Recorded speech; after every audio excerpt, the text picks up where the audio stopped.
শহরে ফের দুঃসাহসিক লুট। সেন্ট্রাল অ্যাভিনিউয়ের বাড়ি থেকে লুট, নগদ কয়েক লক্ষ টাকা লুট করা হয়েছে, সোনার গয়নাও। অস্ত্র দেখিয়ে অভিজাত পরিবারের এক প্রৌঢ়ার কাছ থেকে লুটপাট চলে। বাড়ির পরিচারিকা এবং কেয়ারটেকারকে জিজ্ঞাসাবাদ পুলিশের।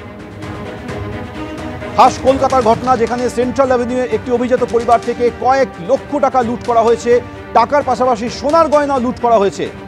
এই অভিজাত পরিবারে এক প্রৌঢ়া একা থাকেন, তাকে অস্ত্রের ভয় দেখিয়ে তার কাছ থেকে এই লুটপাট চালানো হয়। এই ঘটনার পর বাড়ির পরিচারিকা এবং কেয়ারটেকারকে ইতিমধ্যেই পুলিশ জিজ্ঞাসাবাদ করছে। আমরা এই মুহূর্তে রয়েছি বটতলা থানার ওপর একটা অভিজাত বাড়ির সামনে, 326 সেন্ট্রাল এভিনিউ। যে বহুতল আমরা দেখাচ্ছি, এই বহুতলেই একটা দুঃসাহসিক ঘটনা ঘটেছে। যে এসেছিল অভিযুক্ত, ধারালো অস্ত্র দেখায় এবং এই বহুতলেই যে বাড়ি রয়েছে, এখানে একজন বয়স্ক মহিলা থাকেন। তার পায়ে কিছুদিন আগে পা ভেঙে গেছে। তাকে তদারকি করার জন্য আরেকজন অ্যাটেন্ডেন্ট আছেন। যেটা পুলিশ সূত্রে খবর পাওয়া যাচ্ছে যে বাড়ির তলা একজন কেয়ারটেকার আছে। অনেকটা জায়গা জুড়ে এই বাড়ি। এই মুহূর্তে জায়গাটার ছবিটা আমরা দেখাবো। বটতলা থানার পুলিশ আধিকারিকরা এখানে রীতিমতো পিকেট করে দিয়েছেন যাতে বাইরের কেউ এই মুহূর্তে ঢুকতে না পারেন। এবং এখানেই যে ঘটনা ঘটেছে সেটা হচ্ছে যে একজন বহিরাগত দুষ্কৃতী আসে, তার কাছে শার্প কাট ওয়েপেন ছিল, ধারালো অস্ত্র ছিল। সে আসার পর তলার কেয়ারটেকার সে আচমকাই কলিং বেল বাজায় এবং কেয়ারটেকার বলে যে সে জল নেবে। এরপরে কেয়ারটেকার উপরে ওঠে এবং তারপরেই ওই দুষ্কৃতী সে ধারালো অস্ত্র দেখিয়ে এখানে ওই বয়স্ক যিনি মহিলা রয়েছেন তাকে ওভারপাওয়ার করে লক্ষ লক্ষ টাকা এবং সঙ্গে সোনার গয়না এখান থেকে লুট করে নিয়ে চলে যায়। ঘটনার পর বটতলা থানায় লিখিত অভিযোগ দায়ের হয়েছে। যেটা খবর পাওয়া যাচ্ছে যে ওই কেয়ারটেকার তাকে পুলিশ আধিকারিকরা এক্সামিন করছেন। কোনো ইনসাইডার্স ইনভলভমেন্ট থাকতে পারে বলেই তদন্তকারী আধিকারিকরা মনে করছেন। এই মুহূর্তে লালবাজার থেকে যারা অফিসিয়ালস, ডাকাতি সেকশন এবং অন্যান্য সেকশনের, তারাও এসেছেন এবং তার সঙ্গে বটতলা থানার পুলিশ আধিকারিকরাও গোটা বিষয়টা দেখছেন। সিসিটিভি ফুটেজ খতিয়ে দেখা হচ্ছে। ক্যামেরায় উত্তম হালদারের সঙ্গে ময়ূক ঠাকুর চক্রবর্তী, এবিপি আনন্দ, কলকাতা।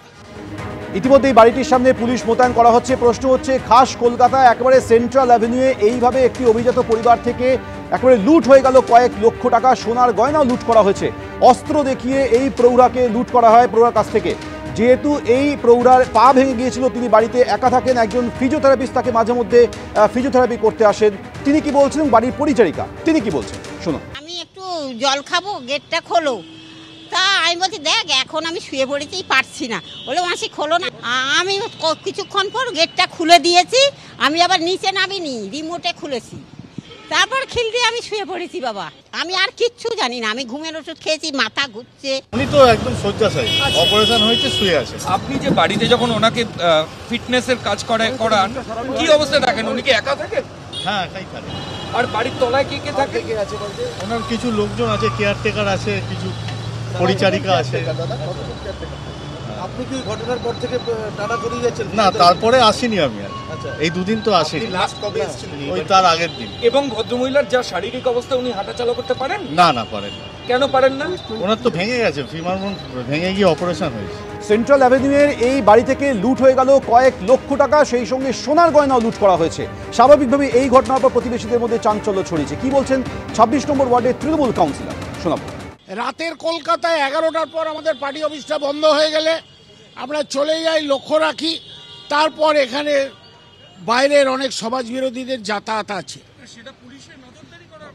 অবশ্যই দরকার, পুলিশের পেট্রোলিং থাকা দরকার।